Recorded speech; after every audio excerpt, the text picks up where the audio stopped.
Hola amigos de TV Maya, el canal multicultural de Guatemala. Les saluda Ricardo Castro y hoy tenemos las noticias más relevantes de la vida nacional. Les compartimos nuestra página de Facebook TV Maya ALMG para que nos compartan sus comentarios y sugerencias. Iniciamos con nuestros titulares.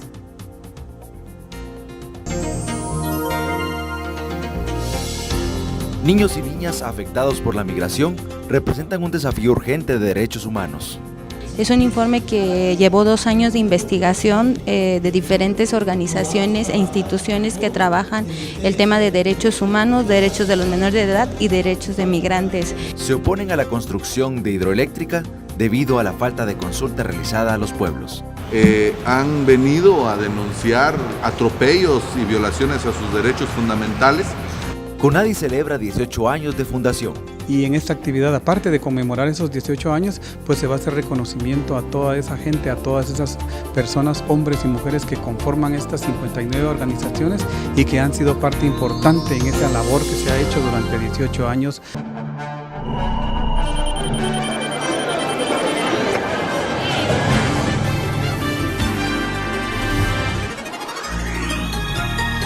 En las instalaciones de CODERRA se realizó el conversatorio Experiencia de Desagregación de Información Estadísticas por Pueblos y Comunidades Lingüísticas. El conversatorio realizado en CODISRA tiene como objetivo conocer las experiencias de las instituciones públicas en la desagregación estadística con pueblos y comunidades lingüísticas, identificar los avances, las limitaciones y los desafíos en el proceso de desagregación estadística con pueblos y comunidades lingüísticas, con la finalidad de visibilizar la diversidad cultural en las estadísticas oficiales y responder a compromisos de Estado a nivel nacional e internacional. El día de hoy se realiza un foro en el marco de desagregación de datos, porque recordemos que Guatemala pues todavía sigue siendo uno de los países que enfrentan responsabilidades en relación a desagregar datos por pueblos, por género, por pueblos indígenas. Y en este caso, pues ya en las nuevas recomendaciones de la evaluación del Estado de Guatemala, que recientemente fue en Ginebra y que ya nos han mandado ahora de nuevo la evaluación para el informe 16 y 17, pues de nuevo sigue siendo el tema de la desagregación, un tema que se sigue condenando al Estado de Guatemala. Entonces, en este marco, pues nosotros como institución y como rectora de la Política Pública para la Convivencia estamos iniciando una serie de acercamientos con las instituciones, pero sobre todo desde la parte académica, ¿verdad? Para hacer conciencia, para ver la importancia del por qué deben de haber datos desagregados en el país, ya que esto nos sirve primero para ver dónde está la desnutrición crónica, dónde están las mujeres, dónde está la falta de atención a salud en el sector económico, ¿verdad? Hablamos mucho de que somos un país que busca el desarrollo, sin embargo, cuando nos vamos a ver el tema económico en Guatemala sigue siendo también parte de los compromisos que hemos afrontado, ¿verdad? Tanto en el ECOSOC como en las recomendaciones de las Naciones Unidas, y recordemos que seguimos teniendo un racismo estructural de Estado que no permite que realmente pues la visibilidad de las personas con mayor vulnerabilidad pues tengan una condición de vida diferente. Bueno, lo que sucede es que primero tenemos que tener un censo. Mientras no tengamos un censo, no vamos a tener estadísticas reales. Si bien es cierto, tenemos la ESMI, tenemos algunos instrumentos, realmente todavía nos hace falta mucho. Sin embargo, creo que la responsabilidad también institucional se debe de asumir, y desde nuestras instituciones tendríamos que tener la capacidad para tener instrumentos desagregados, empezando desde las listas de asistentes, ¿verdad? De qué pueblos nos visitan, a qué idioma o a qué sector social pertenecen, también el tema de las regiones, ¿verdad? Entonces yo sí creo que hay una gran responsabilidad de todos y todas. Mujeres de diferentes organizaciones se pronunciaron en el marco del Día de Acción Mundial a favor de la salud de las mujeres, expresando que se encuentran de luto por el robo de los recursos para atender la salud reproductiva y sexual. Estamos de luto porque el Estado de Guatemala no tuvo la voluntad política de cumplir con la salud, los derechos sexuales y los derechos reproductivos. Es el tema que la coordinadora 28 de mayo expresa en el marco del Día de Acción Mundial a favor de la salud de las mujeres, así como la falta de voluntad política para generar servicios de atención idóneos en los espacios correspondientes. Ante ello requieren de quienes estén optando a cargos de elección popular asumir un verdadero compromiso con los acuerdos y tratados internacionales en materia de derechos sexuales y reproductivos que siguen siendo agenda vigente y deuda política social para con las mujeres. Las organizaciones que conformamos la Coordinadora 28 de Mayo y que trabajamos por la salud sexual y la salud reproductiva, estamos de luto por el robo de los recursos que debieron haberse empleado para la atención de la salud sexual y la salud reproductiva. Estamos de luto por las muertes maternas que día con día se roba la vida de nuestras niñas, adolescentes y mujeres. En el año 2014, 80,000 embarazos en niñas y adolescentes entre los 10 y los 19 años, 6,000 en menores de 14 años. Estas situaciones son alarmantes y pueden llevar en muchos de los casos a problemas relacionados con muerte. En Guatemala mueren diariamente 2 mujeres durante el embarazo o ya sea durante el parto. Estamos de luto porque no se aplica adecuadamente la educación integral en sexualidad que permita reducir estas situaciones. Estamos de luto por la creciente feminización de la epidemia del VIH, que solo en 2014 alcanzó a más de 700 mujeres que conocieron su diagnóstico. 120 niños, niñas y adolescentes fueron diagnosticados con VIH. Estos casos relacionados claramente con la violación sexual. Estamos de luto porque no se atiende adecuadamente en el sistema de justicia los casos por violación sexual. Se detienen los procesos en seguimiento a estas investigaciones, por ejemplo, en los casos de violación sexual durante el conflicto armado.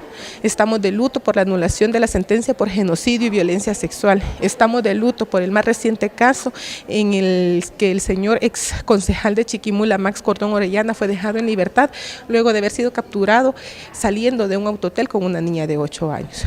Todo nuestro sistema que debe atender la problemática de salud sexual, de salud reproductiva, no está atendiendo las necesidades de la población. Y en ese sentido, el día de mañana, 28 de mayo, estaremos saliendo desde las 18 calles sobre la Sexta Avenida hasta llegar a Casa Presidencial, manifestando toda nuestra indignación y nuestras peticiones de que quienes estén en la administración pública o quienes quieran optar a cargos de elección popular asuman los compromisos internacionales y nacionales para atender estas problemáticas. En términos de mortalidad materna o en términos de demanda insatisfecha en métodos de planificación familiar, por ejemplo, en Sololaqui, Cheito, Totonicapán es donde más se resienten los casos.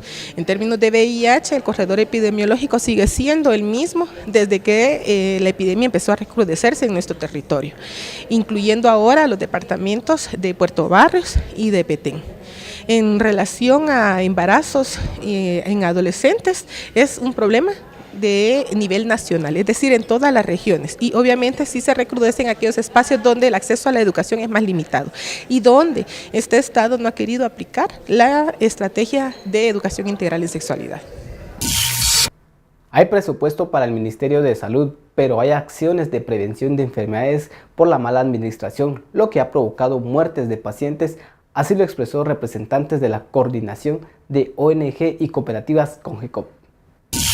CONGECOP y el Instituto por la Democracia presentaron informes de monitoreo del sistema de salud, el desarrollo humano e integral de las mujeres mayas, garífonas, xincas y mestizas. Continúa siendo sin prioridad para el Estado debido a las particularidades históricas de discriminación y racismo, lo que ha ocasionado la exclusión del goce de sus derechos individuales y colectivos, aun cuando las mujeres continúan representando más de la mitad de la población guatemalteca. Mi nombre es Arlene Jiménez, investigadora del Instituto por la Democracia de CONGECOP.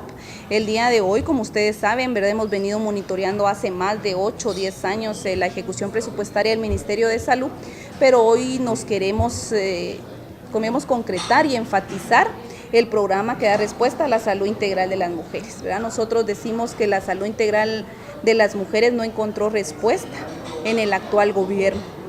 ¿Por qué no lo encontró? Realmente nosotros decimos que solo se cuenta con un programa, el programa de reducir la mortalidad materna y neonatal, un programa que lo hemos venido monitoreando. A la fecha tiene 379 millones, ha tenido algunas reformas, pero dentro del mismo programa. Lamentablemente a casi 6 meses, ¿verdad?, de gestión del 2015, lleva un 25% de ejecución, ¿verdad? O sea, solo ha devengado 96 millones del presupuesto que tiene para este año. Ya con esa ejecución definitivamente no se garantiza el objetivo del programa, que tiene que garantizar la salud de las mujeres en el ámbito de la mortalidad materna y neonatal. Ahorita, actualmente está todavía en el programa, lo que pasa es que no lo han ejecutado y eso es lo lamentable, ¿verdad? Llegar al fin de año y no poderle dar seguimiento al presupuesto que tiene este programa. Sabemos que ha sido un programa que años anteriores ha tenido una deficiente ejecución. El año pasado fue mal evaluado, tuvo alrededor de un 80% de ejecución y ahorita 6 meses un 25%. Y los casos de mortalidad materna, porque realmente el impacto de este programa se vería si realmente los casos de muertes maternas estuvieran disminuyendo. Pero si hacemos una comparación con el año 2011, el año 2011 hubieron 261 muertes maternas y en el año 2014 429, o sea, 168 muertes más. Recordemos que es un flagelo que afecta a Guatemala, que lo ha puesto en los primeros lugares a nivel latinoamericano, ¿verdad? Un flagelo lamentable para las mujeres de nuestro país, ¿verdad? Y sí teníamos los recursos. Y sí se han tenido los recursos, pero lo que ha habido es una mala ejecución de estos recursos, ¿verdad? Se va después al fondo común cuando termine el año y ahí lamentablemente no le podemos dar seguimiento a estos fondos, ¿verdad? Entonces nosotros decimos que lamentablemente la salud integral de las mujeres está siendo violada, ¿verdad? Al no contar con un presupuesto que garantice la salud integral de las mujeres, como lo dice la Política Nacional de Desarrollo Integral. Tiene un eje específico, sin embargo, cuando uno ve las acciones que tiene este programa, no dan respuesta a esa política, ¿verdad? Y en general, digamos, podemos decir en este día que viendo, digamos, cómo ha sido toda la ejecución de este actual gobierno y de estos 3 años y medio, ¿verdad? Nosotros consideramos que, como dijo el Congreso, ¿verdad?, de solicitar al Pleno que le quiten la inmunidad al actual ministro, nosotros sí consideramos que deberían de retirarle la inmunidad, ¿verdad? El ministro actual realmente debería retirarse de su cargo para poder ser investigado todo lo que se dice que hay de corrupción dentro del ministerio. También nosotros hacemos un llamado, ¿verdad?, a la CICIG para que pueda investigar la compra que se ha dado de medicamentos dentro del Ministerio de Salud, ¿verdad? Nosotros creemos que ya no se puede seguir jugando, ¿verdad?, con la salud de la población, es un tema delicado, pero la actual administración no ha garantizado ese derecho a la salud de la población, ¿verdad? Ofrecieron realmente al inicio de su gobierno trabajar en la reforma de ese sistema de salud, ¿verdad?, que ellos mismos reconocieron que era un sistema que ya estaba colapsado. Lamentablemente ya para finalizar su gestión se ve que no han realizado ninguna acción que vaya orientada a fortalecer ese sistema de salud. Recordemos que el Ministerio de Salud es el rector de la salud en Guatemala, es el garante de la salud de todos los guatemaltecos y guatemaltecas, ¿verdad? Por lo que nosotros en este día, aprovechando, ¿verdad?, que mañana es el Día de Acción de la Salud de las Mujeres, también queremos visualizar que presupuestariamente, ¿verdad?, por más que hayan ofrecimientos, si no están las acciones en el presupuesto y si ese presupuesto no se ejecuta, ¿verdad?, con eficiencia, con eficacia y con transparencia, lamentablemente no podemos ver avances significativos. Nosotros, como les comentaba, llevamos más de 10 años de hacer este monitoreo y en el ámbito, digamos, en el contexto, digamos, de todos los procesos electorales que han habido, hemos analizado los planes de gobierno de los diferentes partidos, hemos hecho nuestras observaciones también, ¿verdad? Sin embargo, se quedan solo en eso, ¿verdad?, en ofrecimientos nada más, en planes, pero realmente en los 4 años siguientes de ejecución, no se visualiza que hayan cumplido con eso que están en los planes. Definitivamente en esta misma contienda electoral, si se da, ¿verdad?, por toda la coyuntura política que está en el país, definitivamente también vamos a estar analizando los planes específicamente en materia de salud. Claro, es que específicamente eso es lo que nosotros siempre hemos denunciado, que lamentablemente no tenemos un sistema preventivo, sino un sistema meramente curativo y lamentablemente en los últimos años ni siquiera estamos curando, ¿verdad? O sea, es lo más lamentable, ¿verdad? No tenemos ni siquiera el sistema preventivo, solamente curativo y ya ni siquiera estamos curando, sino las personas, hombres, mujeres, niños y niñas, día a día mueren, ¿verdad?, fallecen por causas prevenibles si tuviéramos un sistema de salud que fuera eficiente, que no fuera centralizado, que fuera equitativo, ¿verdad?, y que no fuera excluyente, que no fuera centralizado, ¿verdad? Solo se concentra en las áreas urbanas o en las cabeceras departamentales y no está, digamos, no tiene toda esa cobertura en todo el país, ¿verdad? En las áreas rurales están totalmente desatendidas, ¿verdad? Entonces nosotros sí consideramos lamentables, ¿verdad? Porque no son carreteras, no es algo más que se está perdiendo, sino se están perdiendo vidas humanas y eso es lo más lamentable, ¿verdad? Y en específico las muertes maternas, que son casi siempre por causas prevenibles. Las muertes infantiles, lo mismo, ¿verdad? La mayoría son por diarreas, por neumonías, que si se previenen, realmente no deberían de morir esas personas. Entonces, por eso que se está dando, nosotros decimos que realmente el Estado de Guatemala y el actual gobierno están violando el derecho a la salud de la población. Sí, digamos, el colapso, digamos, de todo el sistema de salud, el primer nivel de atención, que son centros y puestos de salud, el tercer nivel, que son los hospitales, en general todos los departamentos sufren, digamos, de ese colapso. Pero nosotros cuando vemos la distribución del presupuesto, ¿verdad?, que es el per cápita que hacemos, vemos que los departamentos con mayores índices de pobreza extrema, de mortalidad materna, de desnutrición, hablando de Huehuetenango, Quiché, Alta Verapaz, ¿verdad?, Totonicapán, sabemos que tenemos ahí las estadísticas, pero cuando vemos la distribución del presupuesto, son los departamentos que menos presupuesto reciben. Entonces, ¿cómo vamos a mejorar si realmente la distribución es inequitativa? Campesinos se presentaron en el Congreso de la República con el objetivo de dar a conocer que empresa no realizó consulta para la construcción de generación eléctrica de proyectos, lo que afecta y contamina los bosques y ríos. Comunidades indígenas quechis de San Luis Chiquito, Cobán, Alta Verapaz expresaron que se oponen a la aprobación del estudio de evaluación de impacto ambiental de la construcción de la central de generación eléctrica del proyecto central Rocjá-Pontilá, que sin tener la aprobación de estudios ya se ha iniciado labores en el sitio, contaminando el río, afectando la naturaleza y vida de las comunidades. Asimismo, exigen a las autoridades de justicia, Ministerio de Ambiente, Recursos Naturales y Ministerio de Energía y Minas y las instancias correspondientes realicen las medidas legales en contra de la empresa por los daños causados y tomar con seriedad el rechazo ante el proyecto que manifiestan las comunidades indígenas.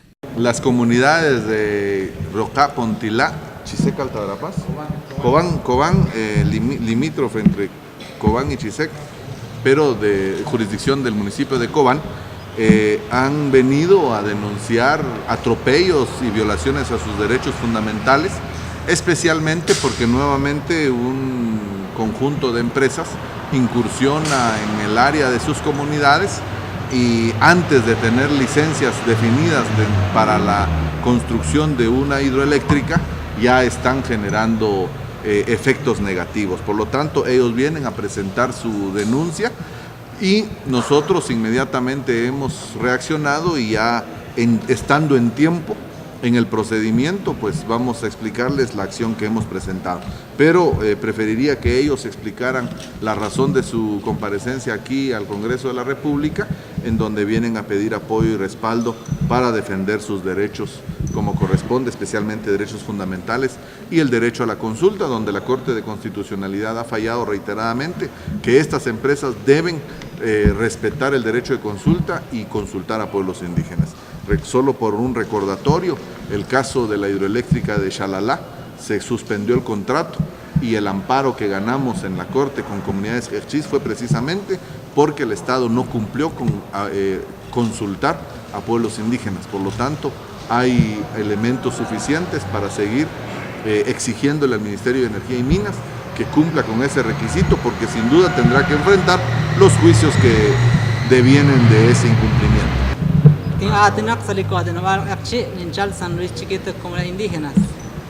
Dinaquinchal, Chistiepal, Rocachal, Cashlansham, Yochi, Ocaran, Pontilá, Cotarin promesas.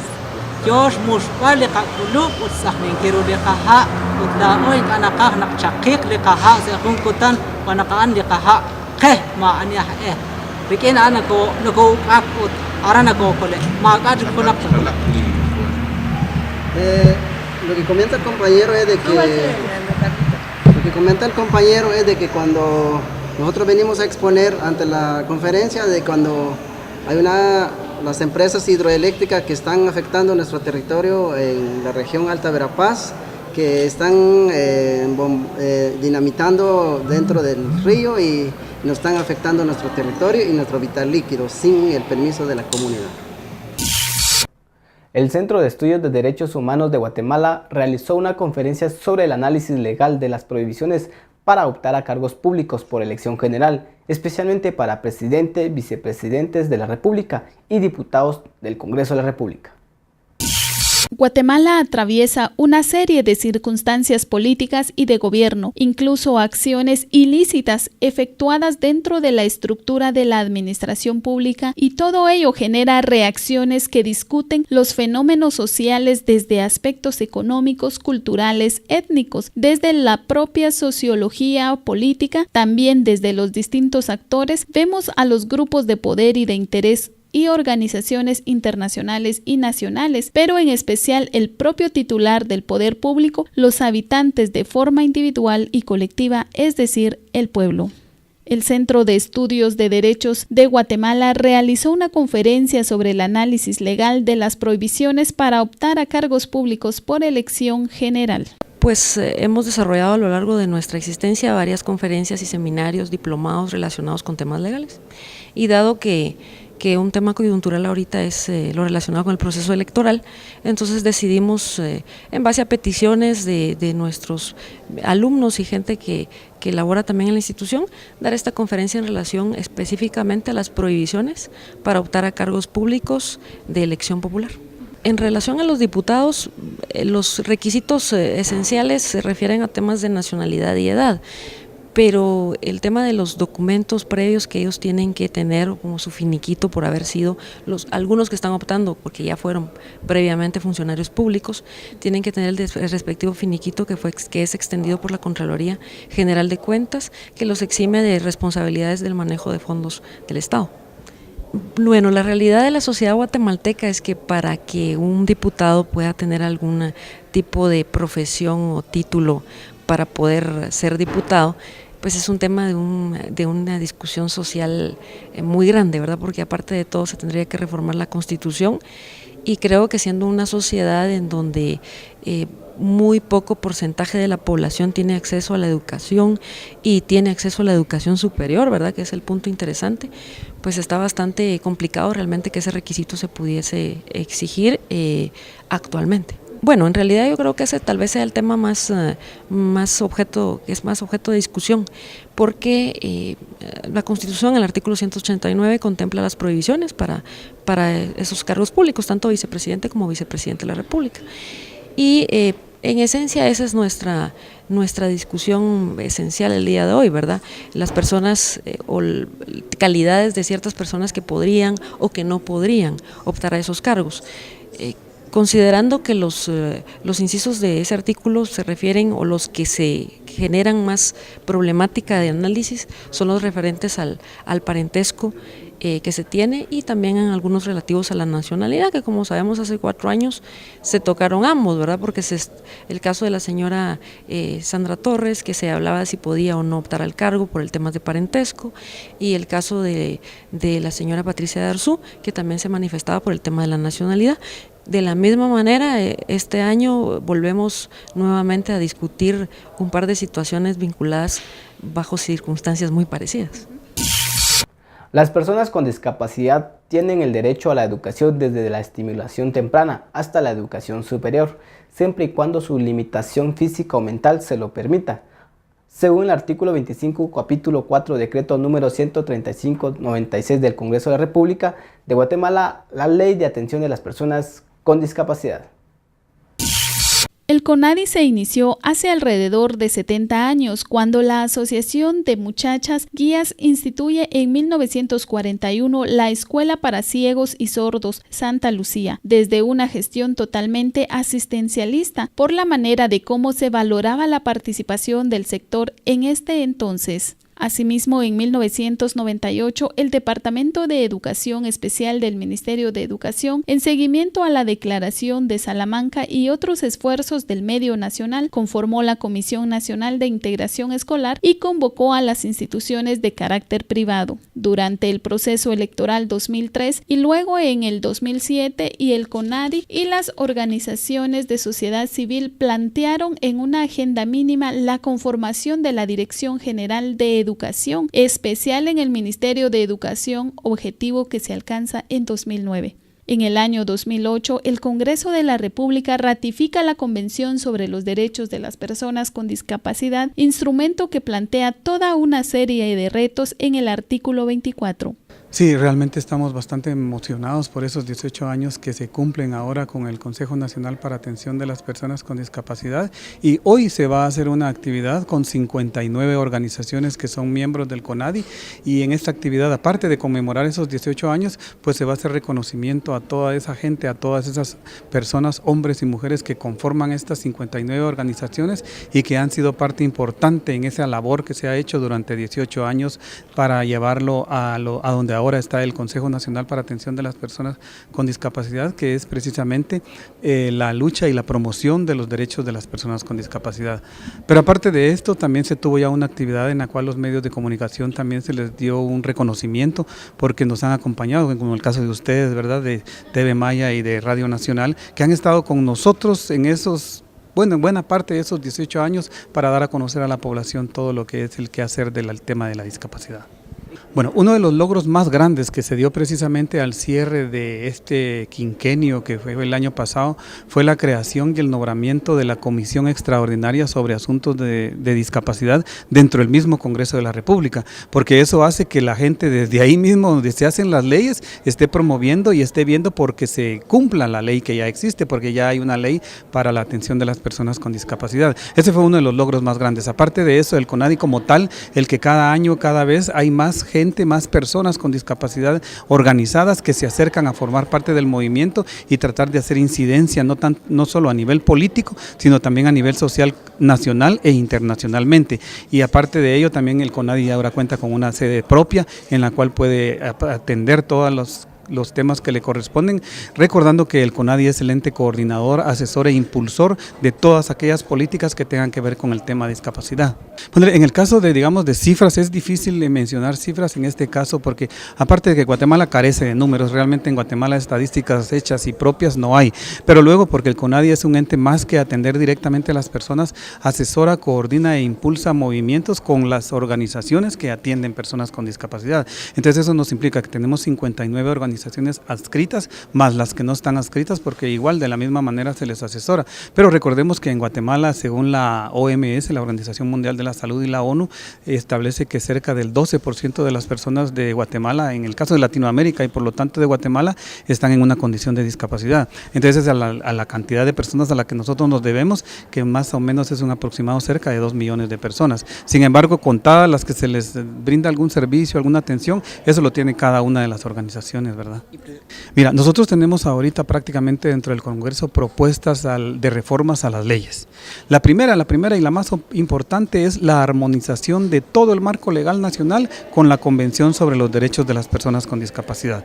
Esa es la primera porque queremos que todas las leyes involucren dentro de su tema el tema de discapacidad, porque el tema de discapacidad es transversal, no solo se da en un lugar, no solo es en los niños, no solo es en las niñas, es transversal, es para toda la población. Entonces queremos que se armonicen todas las leyes para que incluyan el tema de discapacidad en sus proyectos, programas y planes de atención. Ese sería uno de esos, ¿verdad? La reforma a las leyes. Y luego otro, que esta Comisión Extraordinaria sobre Asuntos de Discapacidad tenga la categoría de permanente para que se mantenga como una política de Estado esta comisión. Los retos que enfrentan aún son grandes. En CONADI, como habíamos dicho en un principio, por ser el ente coordinador, asesor e impulsor, lo que el CONADI hace es ver que todas las instituciones cumplan con lo que la ley mandata. Si es de trabajo, con el Ministerio de Educación y todos los empleadores del país, que cumplan con lo que la ley mandata del hecho de no discriminar, no hacer a un lado a una persona por su discapacidad. En el caso de si es de salud, con el Ministerio de Salud, si es educación, con educación. Entonces el CONADI asesora y coordina todos esos movimientos, no directamente con una persona, sino con los entes que tienen que velar por la atención a las personas con discapacidad en todos los ámbitos, ¿verdad? Y esto nos viene a traer en el caso de derechos. Las personas con discapacidad no tienen derechos específicos, los derechos son los mismos, los de todos: educación, salud, trabajo, recreación. Lo que tiene que ser diferente es la forma como se van a hacer cumplir esos derechos. Porque, por ejemplo, una rampa no es un derecho, una rampa es un medio para cumplir con un derecho, en este caso el derecho a la locomoción, que todos lo tenemos. Entonces una rampa va a hacer que la persona con discapacidad, en este caso usuaria de silla de ruedas, pueda disfrutar de ese derecho de locomoción. Mira, el CONADI, digamos, no ha hecho así específicamente acompañamientos directos muchos. Si yo recuerdo, probablemente este año 5.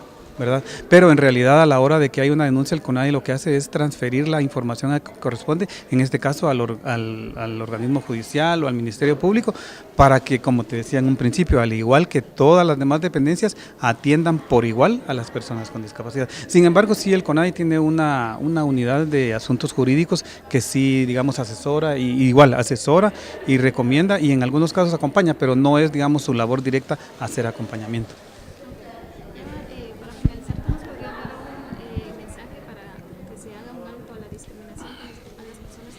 Sí, recordemos que, digamos, la no discriminación es a nivel general, ¿verdad? Es a nivel general la no discriminación por etnia, por raza, por color, por preferencias sexuales, por todo ritmo. Pero lo más importante en este caso para las personas con discapacidad es que no se les considere por su discapacidad, sino porque son personas que también pueden aportar, pueden ser productivas y en las mismas condiciones y con los mismos derechos, las personas con discapacidad pueden ser productivas. Muchas gracias. La migración afecta a millones de niños y adolescentes de todo el mundo. Guatemala no se escapa y la niñez guatemalteca, en su mayoría indígena, se ven afectada por la migración. Una de las causas se da por la pobreza, la falta de acceso a la educación, la violación intrafamiliar y otros problemas sociales. La Asociación POPNOG y la Pastoral de Movilidad Humana de la Conferencia Episcopal de Guatemala, SEG, presentan por primera vez en Guatemala el informe Niñez y Migración en América Central y América del Norte, causas políticas, prácticas y desafíos. Este es un informe que se trabajó desde Honduras, Salvador, Guatemala, México y Estados Unidos. Es un informe que llevó 2 años de investigación de diferentes organizaciones e instituciones que trabajan el tema de derechos humanos, derechos de los menores de edad y derechos de migrantes. La particularidad de este informe es que esta investigación se hizo de manera regional. ¿Qué quiere decir? Que todos los socios de que elaboramos el informe trabajamos durante mucho tiempo en hacer entrevistas a menores de edad, entrevistar a actores públicos, visitar los lugares en donde se recepcionan a los niños o donde se detienen a los niños.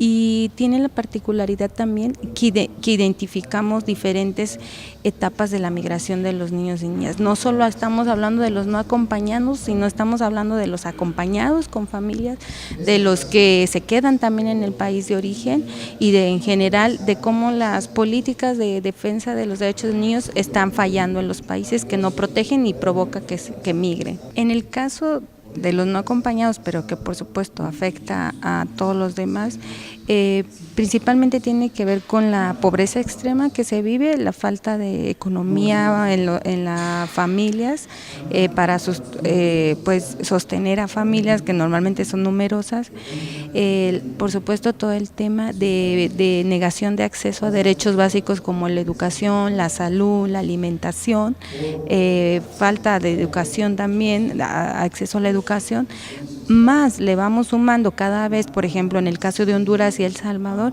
la situación de violencia que se vive, violencia social, violencia familiar. En el caso de Guatemala, mucha violencia intrafamiliar, pero más invisibilizada, que no se nota, pero que al final es un tipo de violencia. Entonces, si sumas todos estos factores, la migración de los menores de edad se vuelve una migración multicausal. No podemos hablar de una sola causa, sino de la combinación de todas estas causas que originan en una migración.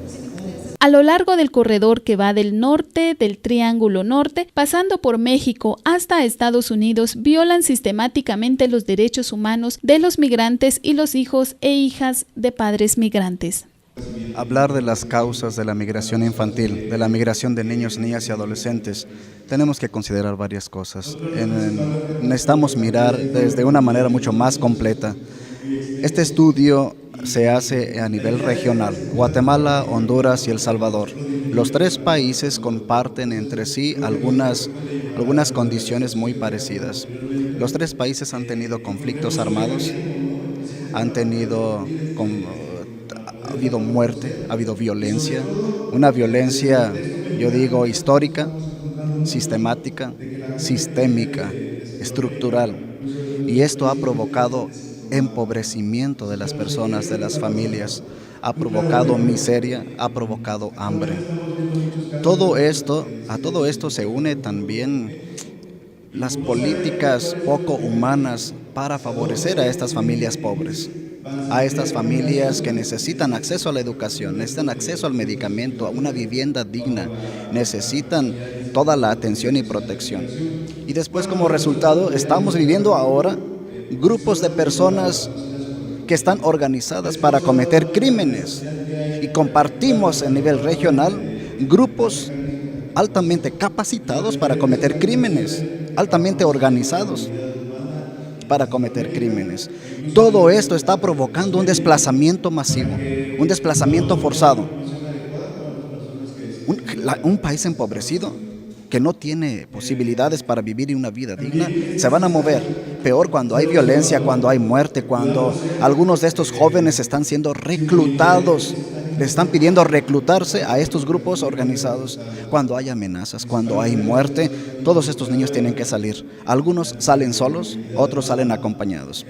Últimamente en esta casa hemos recibido a muchos niños, niñas y adolescentes que vienen huyendo porque no tienen para pagar cuotas, porque no quieren ser reclutados, o aquellos que ya fueron reclutados y no quieren seguir más en las maras están siendo ahora amenazados, y algunos de ellos han muerto en el camino, algunos de ellos no han logrado cruzar la frontera. Estas son las causas que nos preocupan, y que los países tienen, ante esta problemática regional, los países de la región tienen que tener soluciones bien concretas para promover y defender la vida de estos niños, de estas niñas. Nos preocupa mucho esta situación y no puede seguir pasando. Un niño tiene que gozar de la protección en la familia, tiene que tener acceso a la escuela, una escuela digna. Si no existe esto, los niños se van a mover. Familias enteras, abuelas con nietos y con bisnietos pasan por esta casa porque vienen amenazados, y algunos de ellos o de algunos familiares ya perdieron la vida. Entonces, estas son las causas que nos están preocupando ahora, empobrecimiento. Y todo esto se une también, y hay que considerar, por ejemplo, que Guatemala es un país rico, pero empobrecido. ¿Quién se está quedando con las riquezas? ¿Quién se está llevando las riquezas? ¿Quién está sacando el oro? ¿Quién está haciendo negocio con la industria eléctrica, por ejemplo? ¿Quién está haciendo negocio con el jade? ¿A quién se lo venden? ¿Quién se lo lleva? ¿A qué precio? ¿Y quién se queda con ese dinero? Porque no va a llegar a las comunidades originarias, a los indígenas, a los campesinos. Y si ellos no tienen lo necesario, van a emigrar. Entonces, creemos que estas son las causas principales. Las organizaciones e instituciones académicas exhortan a los estados a que reformen leyes y políticas a manera de proteger efectivamente los derechos de los niños y niñas migrantes, garantizando su interés superior en todo momento, y que desarrollen una respuesta regional integral en los países de origen, tránsito, destino y retorno que privilegie la condición del niño, niña y adolescente por encima de las políticas de control migratorio. Gracias amigos de TV Maya, el canal multicultural de Guatemala. Agradecemos que nos hayan acompañado en su noticiero Maya Becil, Maya Noticias. Previo a finalizar, saludamos cordialmente a las personas que nos ven en Santa Cruz de Quiché por medio del canal 84, en San Miguel Uspantán que nos ven por medio del canal 5, de igual forma a las personas que nos ven en Santa Clara La Laguna y San Juan La Laguna. Los esperamos en otra próxima emisión con más información.